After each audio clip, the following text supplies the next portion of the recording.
The old LS. This thing's still in the shop.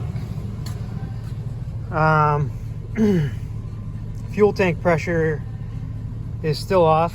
I fixed the purge solenoid. Purge solenoid got replaced. This little thing right here.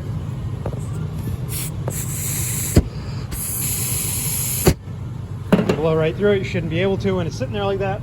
So that's been replaced.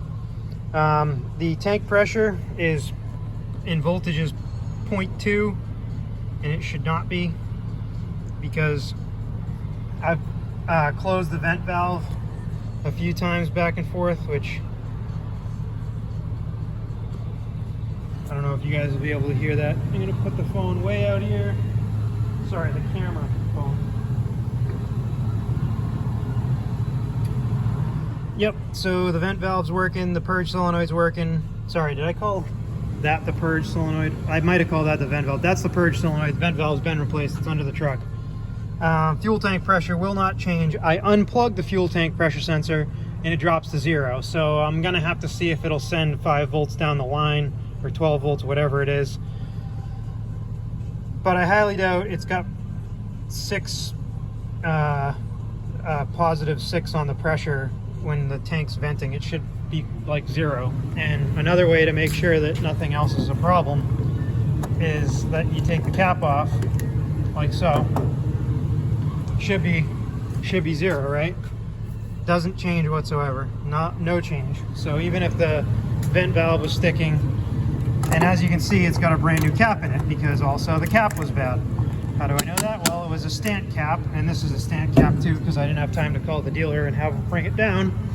So I just wanted to try to go forward with my diagnostics. Since the cap was bad, I'll show you why I know it was bad, because I don't have a cap tester. But something tells me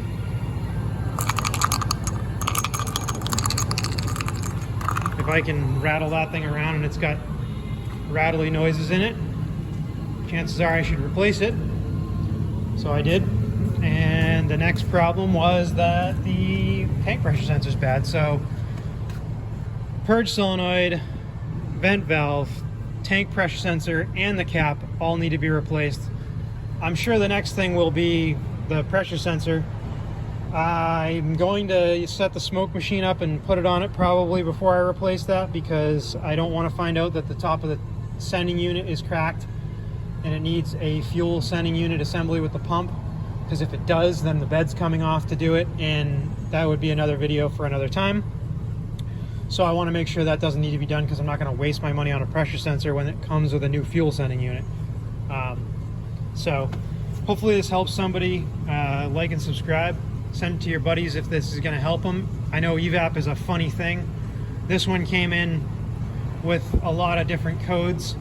I cleared them all, and then the vent valve code came back first, so I fixed that, and so on and so forth. It also had all rotted out fuel lines, and the evap line was not connected at all. So all the fuel lines are brand new and replaced with OE style Dorman ones. They're a very nice kit, believe it or not. It's got all brand new brake lines in this truck. It's, you know, coming along for this vehicle. So hope this helps somebody out. We're gonna see what we can do about fixing it the rest of the way. It's got new shocks in the front.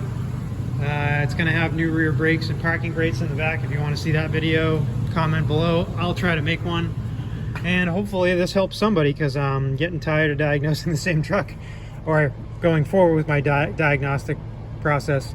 But sometimes this is what you do and this is what you get. But actually one of the first ones that I've ever had have multiple evap problems all at once. Probably because it was just got a code and no one touched it and didn't care, and it probably just kept setting another code, another code, another code. Before long, everything was wrong with it. So like and subscribe if you want to see more of this content, and I'll try to post more about this stuff. I'm gonna be trying to do an interview with a few people in the industry. I know guys around this area, my area around here, that own shops and struggle a little day to day with technician shortages and all that kind of stuff. So I have another channel called Truck Technician After the Repair, but I think I might change that to After Dark, or I might change it to whatever you folks think it should be. but it's going to be a channel where everybody complains and everything. So hopefully you guys like all this stuff, and you know, catch you on the next one. Later.